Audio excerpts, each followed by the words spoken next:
Bom, falamos de Palmeiras, falamos de Corinthians, vamos falar de São Paulo. Eh, São Paulo que você está até mais familiarizado, acho que seria bacana você trazer só alguns números grandes. São Paulo teve uma receita muito menor, né, se comparar com o Palmeiras e o Corinthians, né, são 730 milhões de reais, só que um destaque interessante, né, 89 milhões de reais de venda de atletas, né, então predominantemente uma receita recorrente Uhum. do São Paulo. Não sei se isso é bom ou ruim, né, porque talvez tivesse algumas vendas de atleta ali, mas se você olhar só para a receita recorrente, ela não é tão distante das receitas de Palmeiras e de Corinthians. Mas o déficit foi até maior do que o do Corinthians, né, embora a Sim, dívida do São Paulo ainda esteja abaixo de R$ 1 bilhão, teve um déficit de 287 milhões de reais, né, e foi uma gestão aí marcada por algumas ações emergenciais, né, que até você sim. poderia falar um pouquinho mais desse plano de estruturar a dívida do São Paulo, Uhum. né, enfim, mas seu diagnóstico aí sobre os É, o números do São Paulo. o presidente Júlio Casares falou publicamente sobre isso, né, sobre como, na visão dele, olhando os 2 mandatos dele, né, o primeiro mandato dele foi um mandato de resgatar a confiança do torcedor são paulino, de fazer o torcedor, se conectar de novo com o clube, de voltar a ganhar campeonato, né, de ganhar o Campeonato Paulista, ganhar Copa do Brasil, de baixar o preço dos ingressos, aumentar a média de público, reaproximar, né, o São Paulo do torcedor. São Paulo que vinha de gestões amplamente questionadas, né, tanto dentro quanto fora de campo, pouco competitivo, gastando muito dinheiro, né, na gestão do Leco e antes na gestão do Aidar. Então, na visão do Casares, o primeiro mandato dele foi um mandato de resgate da autoestima do torcedor e da competitividade do clube. Isso se traduziu em títulos, é inegável, os títulos estão aí para mostrar. E aí, na visão dele, a partir do momento que ele entra no segundo mandato, o segundo mandato é hora de arrumar a casa, né? De fazer o processo de reestruturação financeira, entendendo que 24 foi o ano de transição para esse processo. Então, o clube tinha feito alguns esforços adicionais, alguns até um pouco além da capacidade dele, para ganhar a Copa do Brasil em 23. E em 24, com esse contas a pagar, que a gente usou o exemplo aqui do Palmeiras, um pouco maior do que poderia ser, um ano de transição para se reestruturar financeiramente. Então, qual que é na minha opinião, a boa notícia para a torcida do São Paulo, né? Os números de 24, eles mostram uma realidade dura ainda, um aumento do endividamento muito alto, justamente para sanar essas dificuldades de fluxo de caixa que a gente comentou aqui, né, no caso do Palmeiras. Isso significa que teve um aumento do endividamento bancário. Mas no caso do São Paulo, acho que a boa notícia para a torcida é que tem uma visão mais técnica do remédio amargo que precisa ser tomado, que no curto prazo talvez não seja o que todo mundo quer ouvir, mas a médio e longo prazo, no exemplo do Henrique Meirelles aí, é o que Palmeiras e Flamengo fizeram, né? Você apertar os cintos por 1 ou 2 anos, você controlar melhor as suas despesas, né? São, de novo, os clubes que a gente está abordando aqui agora, Palmeiras, Corinthians, São Paulo, Flamengo, são clubes altamente geradores de caixa. Então o que acontece a partir do momento que você controla a despesa e aumenta a sua capacidade de gerar receita? Você vai sobrar mais dinheiro, né? Sobrando mais dinheiro, o que eu posso fazer? Eu posso começar a pagar as minhas dívidas para reduzir os juros que eu pago e conseguir ter mais dinheiro reinvestido na minha operação central, no futebol, que foi exatamente o que o Palmeiras fez lá no início da gestão do Paulo Nobre, depois o que o Bandeira de Mello fez lá no Flamengo também. Então, tudo isso para dizer que a gente olha a fotografia de 24, uma fotografia, sim, né, ruim na perspectiva da dívida, a dívida aumenta em 30% ali, sai da casa de 700 milhões para casa de 960 milhões. A dívida ainda tem um componente de passivo bancário importante de ser endereçado, que é o que o São Paulo está fazendo agora. E dentro desse contexto, o processo do qual a gente participou lá com a estruturação do FDIC dedicado ao São Paulo, ele tem o objetivo justamente de trazer uma ferramenta de mercado de capitais para que o São Paulo conseguisse baratear a despesa financeira em cima desse endividamento. Então, Sim, que é justamente aquilo que está maltratando o Corinthians ali. exato. Então, o Corinthians gastou os 280 milhões em juros ano passado, o São Paulo gastou 96. Para dívidas que são de proporções diferentes, claro, né? O Corinthians tem uma Uhum. dívida total de 2,5 bi, o São Paulo tem uma dívida de 960. O São Paulo ainda gastou muito, né, com despesa financeira no passado. Mas o ponto, né, para concluir essa primeira parte da resposta aqui, é que a gente começou o trabalho com o FDIC em dezembro de 2024.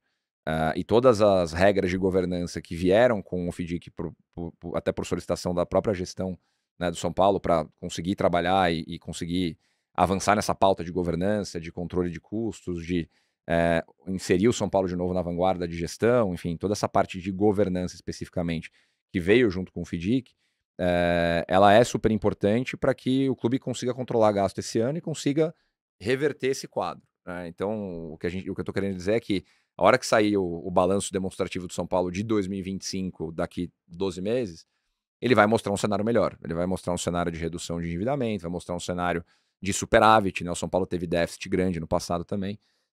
Então, o trabalho já está sendo feito, mas aqui a gente está falando de um filme e não de uma fotografia, né? A fotografia é 24. Ainda não é uma fotografia ideal, mas o filme que está sendo produzido agora, para que 25, quando o 25 for reportado, você tem um resultado já melhor, da mesma forma que foi com o Palmeiras entre 14, 15 e 16, o Flamengo entre 14, 15 e 16. Então, a visão, né, do plano todo de reestruturação financeira do São Paulo é exatamente esse, além do fato do clube estar evoluindo na sua capacidade de geração de receita, que foi o que você trouxe aí, né? O clube fez ano passado a receita recorde dele, né, os 730 milhões totais. A boa notícia para a torcida é que 87% disso é receita recorrente. A má notícia é que vendeu pouco jogador, por questões de mercado, né, e questões que o clube já abordou publicamente aí, né, não vem ao caso agora, mas com essa capacidade de geração de receita recorrente aumentando, né, dobrou o volume de patrocínios, dobrou o programa de sócio-torcedor, aumentou muito a capacidade de geração de receita do Morumbi, né, lembrando que o São Paulo... Morumbis, né, lembrando que o São Paulo, diferentemente do Palmeiras com a W Torre, né, o São Paulo não tem um sócio na operação do estádio, no estádio ainda é gerido diretamente por ele, então na relação, por exemplo, com a Live Nation, que faz shows lá dentro, a receita fica 100% pro São Paulo, não tem que dividir com uma W Torre, por exemplo, como é o caso do Palmeiras. Então o Morumbis também se tornou uma fonte relevante na geração de receita, contribuindo para esses 730 milhões aí, e a própria gestão, né, o Casares também falou sobre isso publicamente, que é aumentar muito a capacidade do Morumbi para frente. Então a perspectiva, ela é positiva, e o clube vem fazendo muito esforço para conseguir ter esse controle de custo, né? Não à toa, na janela de transferência agora em janeiro de 2025, o São Paulo foi o único dos clubes da Série A que não investiu em compra de atletas, né, em direitos econômicos, né? O São Paulo trouxe atletas aí que estavam disponíveis no mercado, com negociações de mercado, como o caso do Oscar, como o caso do Wendel, que veio do Porto, o Enzo Dias, que veio do River, sendo criativo, né, do departamento de futebol de São Paulo para manter a equipe competitiva enquanto você gasta menos, né? No fim é isso. Bom, então mesmo que o São Paulo não tenha um resultado dentro de campo tão satisfatório em 2025, pode até ter, ainda tem, tá rolando nas competições, mas já abre um precedente positivo para 2026, toda essa Sim. estruturação. Financeiramente, sim. Tá. Duas perguntas sobre São Paulo. A primeira, imagina que aqui você deve já ter respondido isso várias vezes, então talvez não seja tão difícil, mas como você explicaria essa remodelagem financeira através do FIDIC para um torcedor, uma torcida organizada do São Paulo que não está muito habituado com o mundo das finanças, mas quer saber por que que isso é bom? Então, pensando ali pro cidadão que não sabe o quanto que financeiramente o quão importante é isso, né, tá olhando mais para dentro de campo, mas pô, por que que ele tem que ficar feliz com isso, mesmo que o ano de São Paulo, esportivamente falando, pode não ser o melhor de todos em 2025? Acho que o primeiro ponto, que é a análise comparativa, é olhar de fato para Palmeiras e Flamengo, e onde Flamengo e Tá. Palmeiras estavam há 10 anos atrás, né, agora mais, né, há 12 anos atrás, e olhar o que aconteceu a partir do remédio amargo e do processo de reestruturação financeira que os dois clubes fizeram, né? Então, se você fizer essa análise comparativa e falar, putz, o 2024 do São Paulo, ele foi o 2013 do Flamengo e 2013 do Palmeiras, então se o trabalho de reestruturação financeira for bem feito, em 2030 o São Paulo pode estar onde o Flamengo e o Palmeiras estavam em 2020, 21, 22, com uma diferença importante nisso, que o futebol brasileiro de hoje é muito maior em termos de movimentação de dinheiro do que ele era 12 anos atrás. Então, não necessariamente o São Paulo vai precisar de 4, 5 anos para colocar a casa em ordem, como o Palmeiras e o Flamengo precisaram, porque movimentava menos dinheiro, os patrocínios eram menores, cifras de venda de jogador eram menores.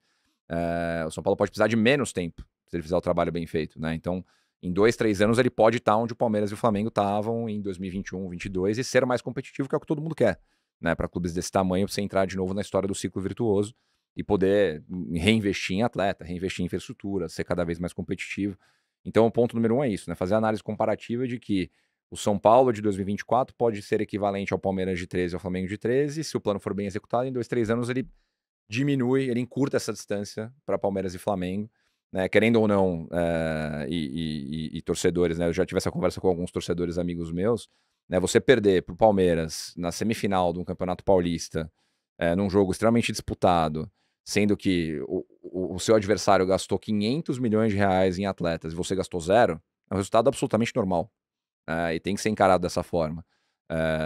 Da mesma forma que ter um desempenho como está tendo na Libertadores com o elenco que tem é bastante satisfatório. Então, entra um pouco o Mauro César Pereira falou disso aqui, né? Você saber separar como torcedor. Pô, eu sou passional, eu quero que ganhe a todo momento, mas, pô, deixa eu separar um pouquinho, né? Deixa eu olhar nu e cru aqui. Será que realmente, com o que a gente tem disponível, o resultado está sendo satisfatório? Será que, pô, o Palmeiras gastando 500 milhões realmente não deveria ganhar São Paulo? É que, né, eu tô sendo um pouco utópico aqui, né? Torcedores raramente fazem esse tipo de análise. Mas no fim do dia, esse é o processo que a gente enxerga. Então, esse é o ponto número 1. Ponto número 2 é que, pro São Paulo especificamente, e pro futebol brasileiro como um todo, né? O São Paulo puxando essa fila, é importante você ter um FDIC ou uma operação estruturada que vai a mercado. Porque você começa a acessar um bolso novo. O que isso quer dizer? Os clubes de futebol no Brasil, tradicionalmente, eles trabalham com bancos, né? Então, o clube tem uma dor de barriga, ele vai lá e pega um crédito numa instituição financeira tradicional, né? Num banco como um Bradesco, um Itaú, pode pensar em qualquer um que você Caixa quiser também. aí, exatamente, o Corinthians com a Caixa, no caso da Arena. Os clubes no Brasil nunca acessaram o mercado de capitais, né? E aí, entrando de novo na pauta market makers aqui, quando a gente fala mercado de capitais, em 95% dos casos a galera pensa em IPO, em bolsa, né, em renda variável, etc. Mas tem o outro lado do mercado de capitais que é a renda fixa, né, que são os produtos estruturados de crédito. E é importante justamente por isso, porque o São Paulo consegue se organizar e consegue acessar um bolso que até então ele não tinha acessado em nenhum clube, exceto algumas situações de projeto imobiliário, como o caso da Arena MRV, com o CRI da Arena MRV, né, exceto em algumas situações. Nenhum clube tinha acessado o mercado de capitais para levantar dívida. Uhum. Então, de novo, o São Paulo provando que esse é um projeto viável e provando para os investidores que alocaram recursos no FDIC, ele vai ter outras possibilidades de acessar mais recursos para frente, recursos mais baratos, mais líquidos, em operações que vão beneficiar o clube no médio e longo prazo. Então, o segundo ponto bastante importante é esse. Né, você abrir uma nova linha, né, colocando aqui em termos muito simples, né, uma nova linha de crédito, entre aspas, com bolsos que você não acessava antes, criando um cenário mais competitivo, que vai beneficiar o clube invariavelmente. E o ponto número 3 é de você conseguindo passar por esse ano de 2025, onde o clube vai gastar menos, mas vai se enquadrar numa série de padrões e normas de gestão, governança, ele vai sair muito mais forte disso, como o que a gente está falando aqui desde o começo do papo, como um clube bem gerido, né, que pode voltar a estar onde ele esteve, né, todo mundo fala 20, 25 anos atrás, quando a gente era jovem, a história do São Paulo, exemplo de gestão, investimento em infraestrutura, formação de atleta, etc. Todo esse processo pode fazer com que sobre mais recurso em caixa e, consequentemente, isso seja reinvestido na atividade core do clube, que é futebol, que é disputar campeonato, que é formar atleta e assim por diante. Bom, então torcemos para o São Paulo ter sucesso fora de campo, como o meu Palmeiras ou Flamengo teve depois de tomar o remédio amargo. Então, mas como um não São Paulino, mas amante do entretenimento, minha única torcida agora é pro Ferreirinha chegar Ah, sim. nos 10 gols, para que o Tá Neto com 5 já, né? já tá com 5. Então, para o Neto apresentar o Donos da Bola vestindo tanga. Então, estamos na torcida por você, Ferreirinha. Espero que entre a gravação e esse episódio pro ar já tenha feito mais um gol. Estamos torcendo por você.